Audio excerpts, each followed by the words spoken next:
Bismillahirrahmanirrahim. Assalamualaikum warahmatullahi wabarakatuh.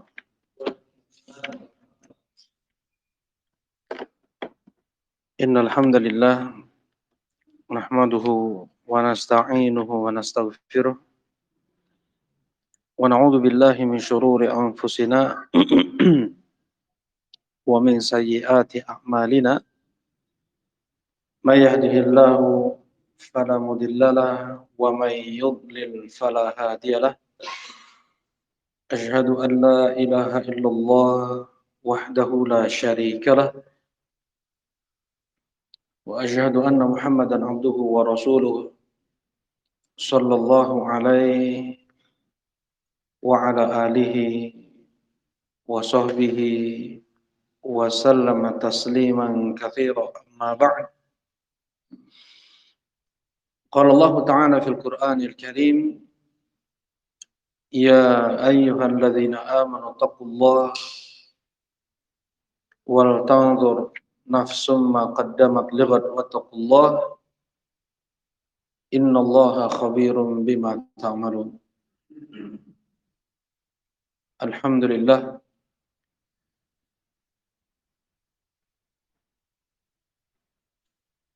kembali kita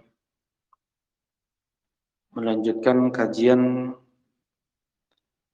bertemakan tazkiyatun nufus, memasuki pembahasan sebab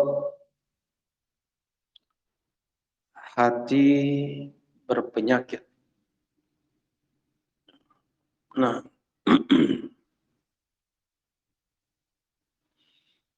sebab hati berpenyakit adalah karena dua hal. Yang pertama, fitnah syahwat. Yang kedua, fitnah asyubuhat. Sebab hati menjadi sakit, menjadi mati, tidak lagi hidup, sulit untuk menerima kebenaran, muncul dengki, muncul al-kibr, kikir, hubbur riasah, hubbud dunya, berambisi terhadap kepemimpinan,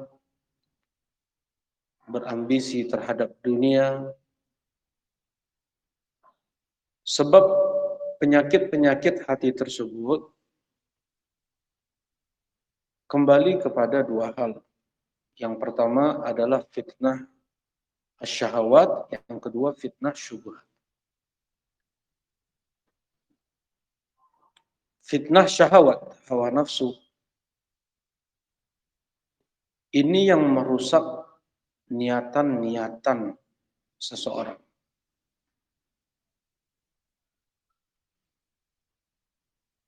Fitnah syubhat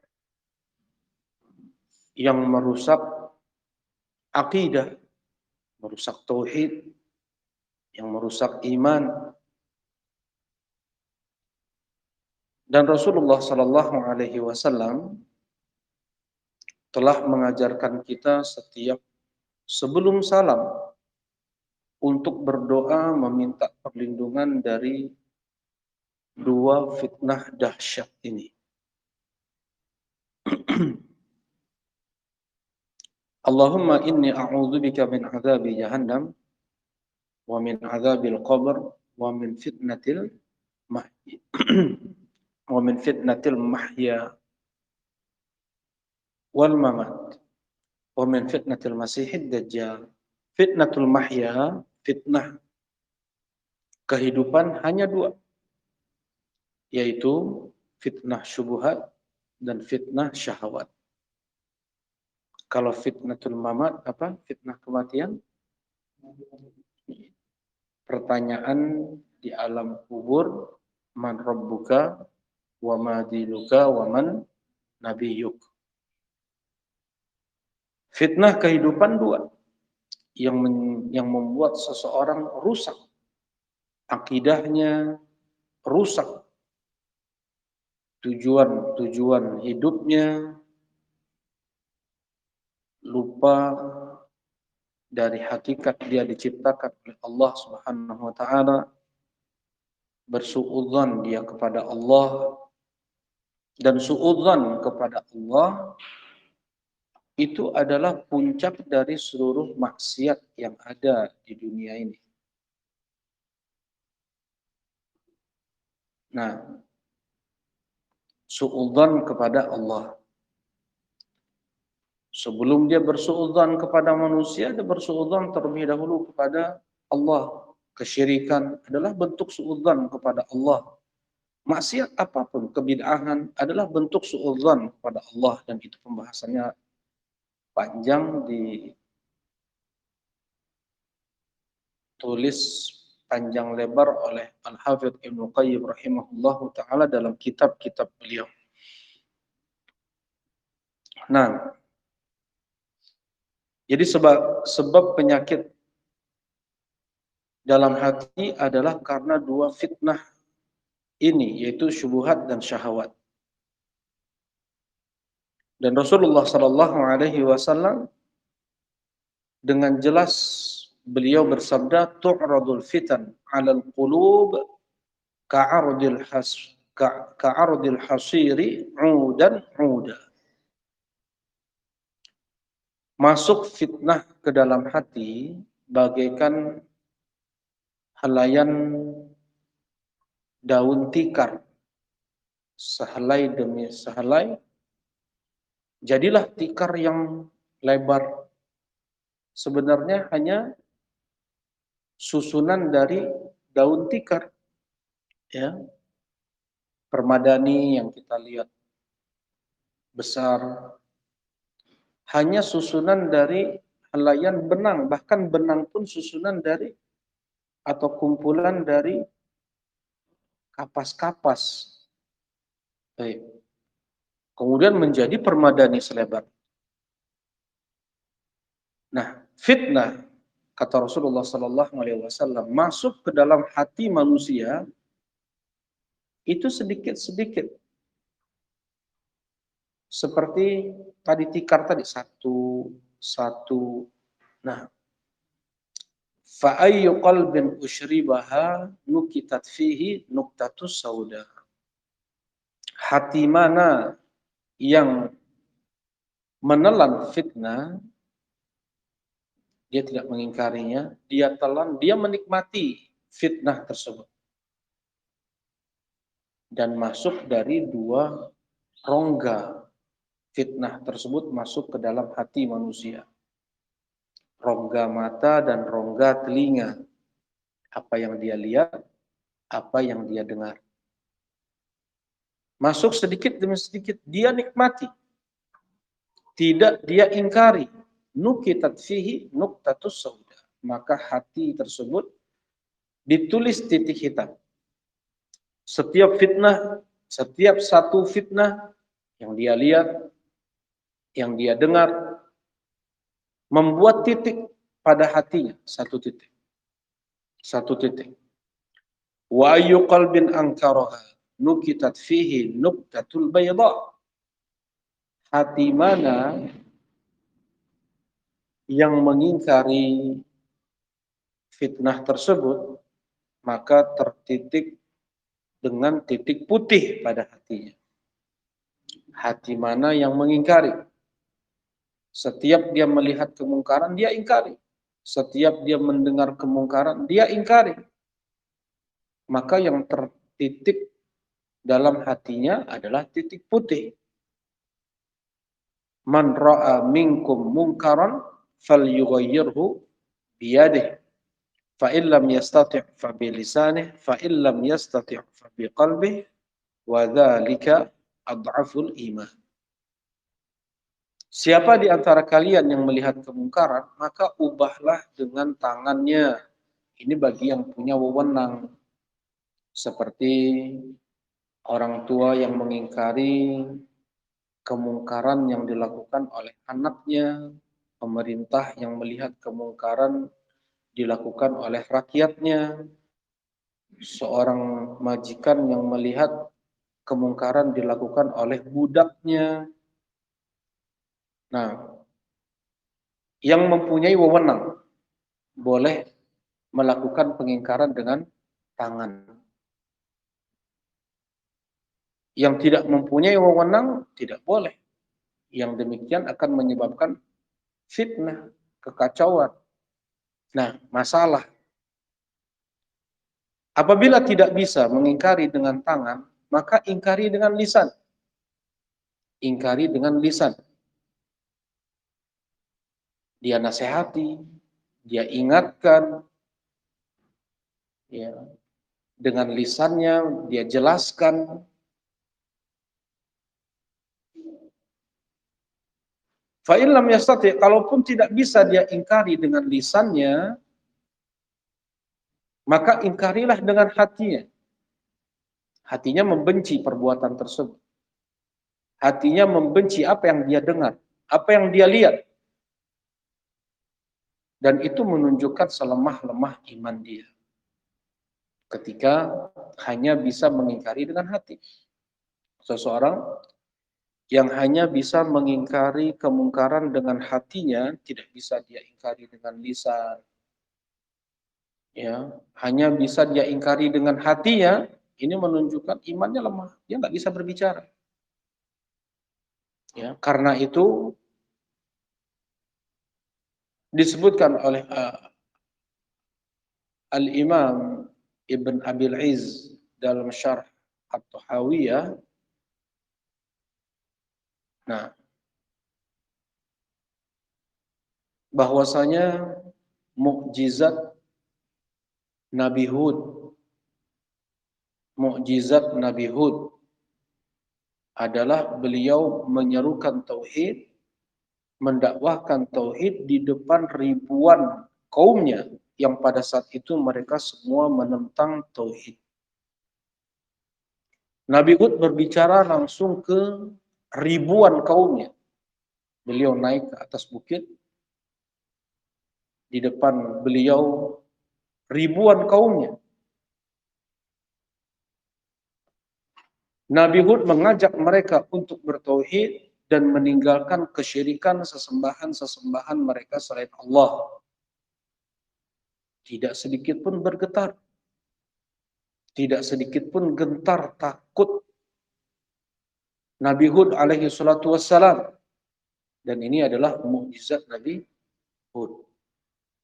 Dia yang malu, perkewo, segan, ya, takut untuk menyampaikan al-haq, itu menunjukkan imannya lemah. Orang yang berani berbicara, ya, kalau dia mempunyai wewenang dengan tangan, memang harus dengan tangan. Harus dengan tangan. Ayah melihat kemungkaran dilakukan oleh anaknya langsung dia ingkari dengan tangan. Ya, ada wewenang di sini. Baik. Sebagaimana Rasulullah sallallahu alaihi wasallam mengatakan, "Muru auladakum bis-shalah wa hum abna'u sab'in wadribuhum wa hum abna'u ashrin." Perintahkan anak kalian untuk sholat di saat mereka berumur 7 tahun. Dan pukullah mereka di saat mereka berumur 10 tahun. Ya, ada pengingkaran dengan tangan. Baik. Sebagian sahabat ketika melihat ada anak-anaknya main ketika sholat. Di saat sholat itu bahkan mereka mengingkari kemungkaran yang dilakukan oleh anaknya, dipukul tangan anaknya ketika sholat. Baik. Nah, seperti ini kata Rasulullah Sallallahu Alaihi Wasallam, ketika seseorang dia melihat atau mendengar kemungkaran, tidak dia ingkari, bahkan dia nikmati, maka maksiat yang dia lihat, yang dia dengar tersebut menjadikan titik hitam dalam hatinya.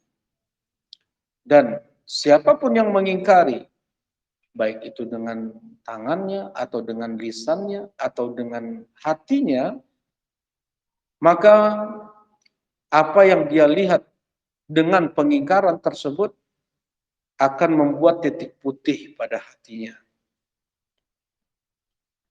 Fasara ala qalbain, kata Rasulullah, dua hati manusia tersebut menjadi aswadan murbadan kalkuzi mujakhiyah.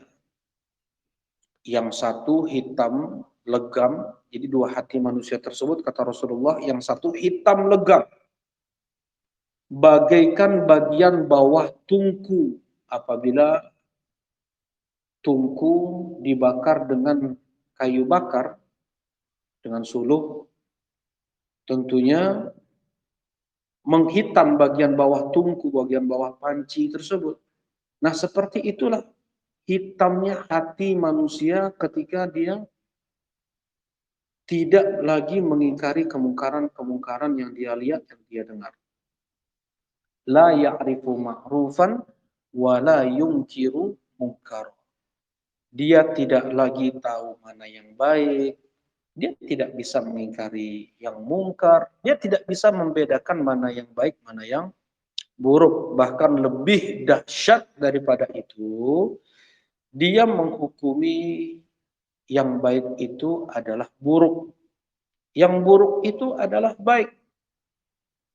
Bid'ah adalah sunnah bagi dia, dan sunnah adalah bid'ah bagi dia.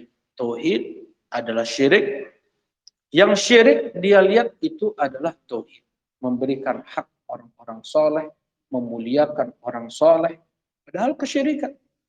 Dibungkus itu semua dengan kalimat mencintai orang soleh dan mengingkari doa tauhid, mengingkari dai-dai tauhid yang melarang kaum muslimin untuk melakukan kesyirikan dengan mereka orang-orang yang tidak beradab terhadap orang soleh, yang tidak memberikan hak-hak orang soleh.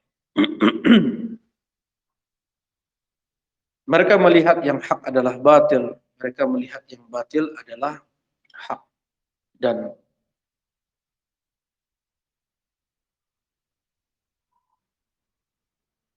penuntun atau pemandu hidup mereka adalah hawa nafsunya. Kemudian yang satu lagi putih bersih, yang terus dia mengingkari kemungkaran. Di awal-awal dia memang ada usaha kesungguhan lebih untuk mengingkari kemungkaran, tetapi setelah itu mengalir. Setelah itu mudah dia untuk mengingkari kemungkaran tersebut. Spontan. Dia ingkari dengan hatinya, dia ingkari dengan tangannya, dia ingkari dengan lisannya, spontan. Hati tersebut menjadi putih bersih, bagaikan batu yang putih bersih berkilau. La tadurruhu fitnatun ma damatis samawati wal ard, kata Rasulullah. Dia tidak akan terkena fitnah, dia tidak akan tergoda, dia tidak akan mudah terhasut, dia tidak akan mudah menerima berita-berita hoax, dia tidak akan mudah untuk terseret pada kemaksiatan selama masih ada langit-langit dan bumi. Maksudnya, dia timbang semua ucapan seseorang, perbuatan seseorang dengan Al-Quran dan Sunnah, dengan kebenaran. Karena dia sudah terbiasa mengingkari kemungkaran, yang menjadi timbangan dia itu adalah Al-Quran dan Sunnah. Kemudian mengalir mudah, ya, atau secara spontan. Melihat kemungkaran langsung dia ingkari, mendengar kemungkaran langsung dia ingkari. Bercahaya hatinya dengan cahaya iman, ya. Wa qalbun abyad qad asyraq fihi nurul iman. wa azar fihi masabihu. Fa idza uridat alaihi al-fitnah ankaraha wa raddaha fazdada nurahu wa isyraqah. Jadi muncul cahaya dan sinar dalam hatinya. Setiap dia mengingkari kemungkaran, semakin kuat sinar dan cahaya pada hatinya tersebut. Nah, ini sebab hati berpenyakit ya. Jadi fitnah syubhat dan fitnah syahwat. Jadi fitnah syahwat diobati dengan kekuatan iman. Fitnah syubhat diobati, disembuhkan dengan ilmu agama. Dan semuanya sebenarnya kembali ke ilmu agama, sekalipun itu iman. Seseorang tidak akan dia mempunyai iman yang benar, iman yang sahih, sebagaimana yang datang dari Rasulullah Sallallahu Alaihi Wasallam kalau dia tidak belajar ilmu agama, belajar Al-Quran, belajar hadis, yang dengan itu akan melahirkan iman. Kemudian setan di dalam tubuh dia terus menghasut, menyuruh untuk melakukan yang mungkar, yang maksiat. Itu kita rasakan semua. Jangankan kita, mereka para sahabat dulu saja, ya, mereka para sahabat dulu saja sudah mengeluhkan apa yang mereka dapatkan dalam hati mereka.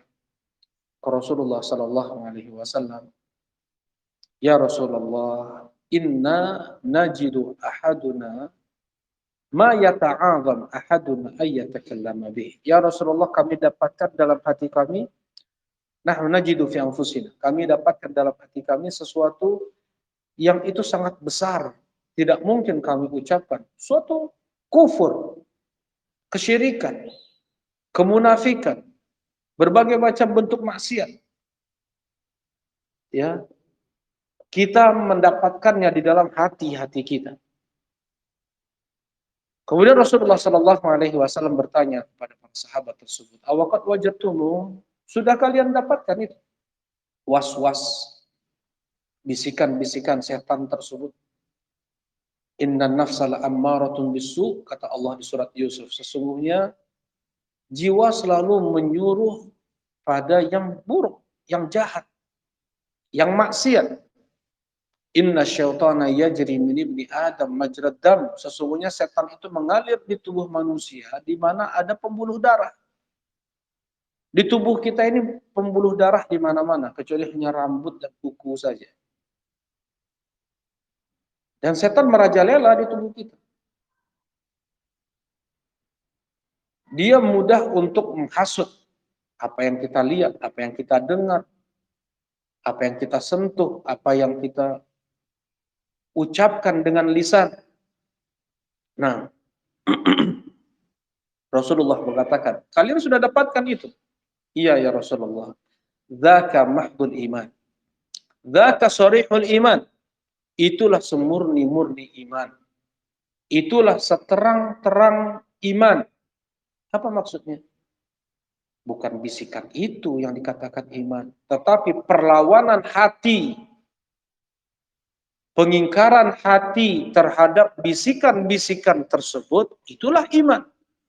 Iman yang membuat dia menolak hasutan setan, hasutan-hasutan jiwa untuk kufur, untuk syirik, untuk nifak, untuk bermaksiat. Dia terus berperang. Karena itu jihadul akbar. Jihad yang paling besar adalah jihad melawan hawa nafsu. Jihad melawan syaitan. Karena sejak kita bangun tidur sampai kita tidur lagi. Berjihad itu, berperang itu. Bukan. Nah, dan apapun kebaikan yang bisa kita tunaikan, apapun bentuk ketaatan yang bisa kita lakukan, apapun bentuk maksiat yang bisa kita jauhi, itu semua setelah kita menundukkan jiwa dan syaitan. Setelah kita mengalahkan jiwa dan syaitan. Setelah kita berperang, berjihad melawan jiwa dan syaitan.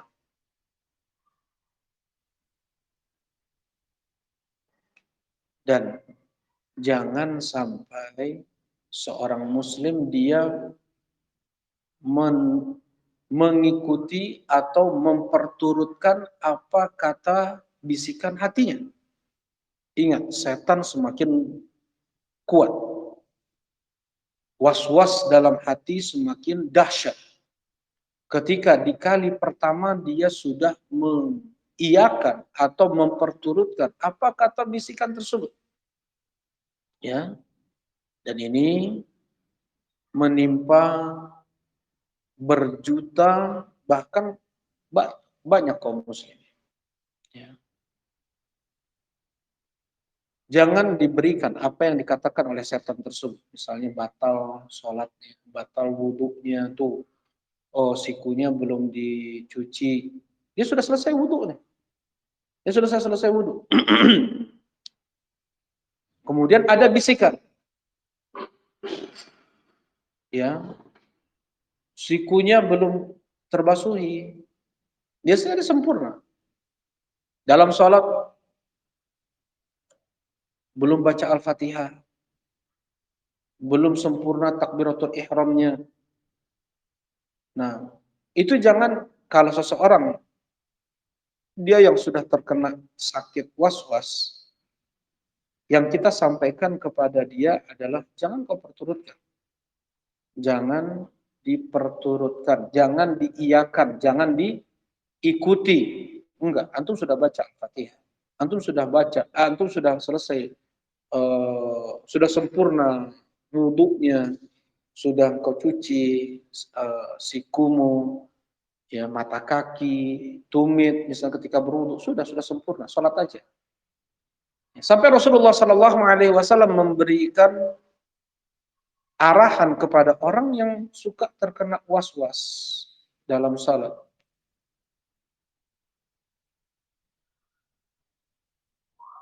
Seakan-akan keluar sesuatu dari perutnya. Maksudnya sepertinya dia buang angin. Kata Rasulullah Sallallahu Alaihi Wasallam, la yansharif, tidak boleh dia batalkan salatnya. Tidak boleh dia batalkan salatnya hatta yajidu rihan au yasma'u sautan. Sampai dia betul-betul mendapatkan bau atau mendengar suara. Sampai dia betul-betul mendengar bau, ya, angin tersebut atau dia mendengar suaranya.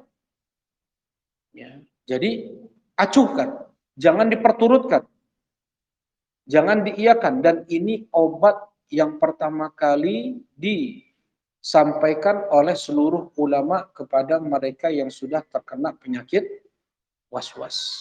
Ingat, ini dahsyat. Jangan dikira ini enteng. Banyak yang sudah merasa murtad. Banyak yang sudah merasa murtad sampai enggak puasa lagi. Dia berpuasa, dia sahur. Siang hari dia udah berbuka. Saya udah murtad. Karena hasutan, hembusan setan dalam hatinya sangat kuat sehingga membuat dia sampai mengucapkan kata-kata yang itu memang kufur. Yang itu memang syirik. Nah, dan sudah kemudian terbisikan lagi, untuk apa lagi puasa? Kamu sudah murtad, kamu sudah kafir, ya. Dan ini bukan hanya menimpa orang-orang yang berumur, ya, anak-anak sejak mereka usia SD, SMP, SMA terlebih usia-usia segitu, ini banyak, ya, menjangkiti mereka. Ingat, setan itu tidak pernah dia menyerah untuk membuat murtad anak Adam. Terus dia menempel pada setiap anak Adam, mencari kesempatan kapan dia bisa minum khamr, kapan dia bisa bermaksiat, dan ketika itu sudah tidak bisa lagi dihasutnya, maka dia berpindah pada hasutan-hasutan was-was yang sangat dahsyat. Was-was yang sangat dahsyat.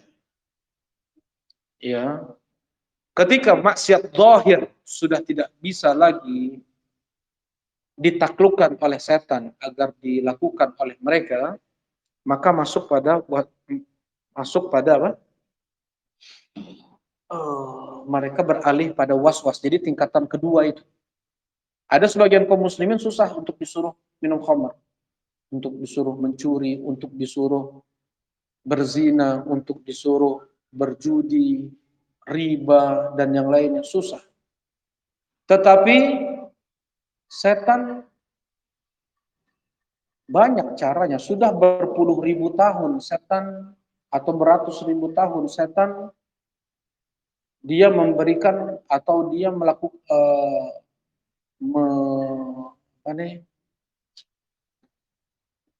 menggencarkan serangan-serangannya dengan berbagai macam cara. Mungkin dengan cara yang itu kita lihat baik, dengan sholatnya, dengan puasa, dengan ibadah.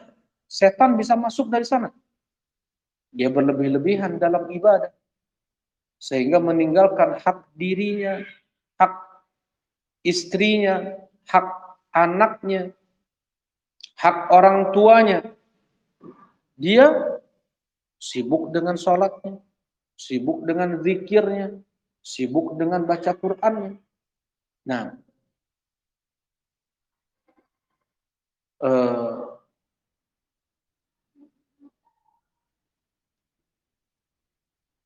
obat yang pertama kali adalah berpalinglah dari was-was tersebut.